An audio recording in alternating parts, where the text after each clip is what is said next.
ایک جنگل میں چھوٹا سا تالاب تھا جس میں بہت سے مینڈک آپس میں ہنسی خوشی اور اتفاق سے رہتے تھے۔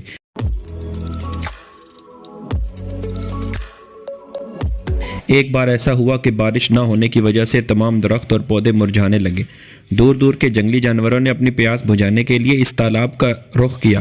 آہستہ آہستہ تالاب کا پانی کم ہونے لگا اور بہت سے مینڈک ان بڑے جانوروں کے پاؤں کے نیچے آ کر کچلے گئے۔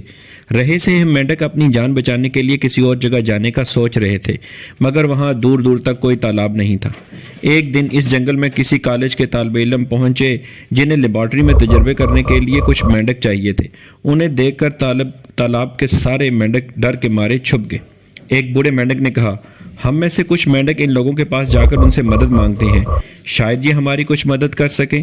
یہ سن کر باقی سب مینڈکوں نے احتجاج کیا کہ ان کی تعداد پہلے ہی بہت کم رہ گئی ہے، اگر مزید مینڈکوں کو بھی وہ اپنے ساتھ لے گئے تو جنگل میں ان کی نسل ہی ختم ہو جائے گی۔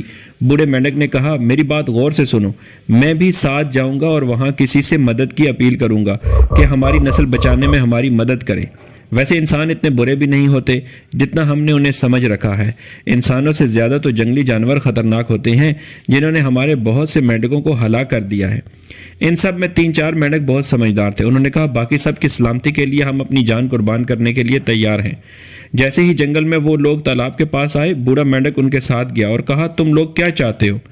ہم ایک میڈیکل کالج کے طالب علم ہیں اور ہمیں تجربات کرنے کے لیے کچھ مینڈکوں کی ضرورت ہے۔ ایک طالب علم نے جواب دیا، ٹھیک ہے، لیکن اپنے ساتھیوں کے ساتھ میں بھی جاؤں گا، مجھے تمہارے کالج کے پروفیسر سے کچھ بات کرنی ہے۔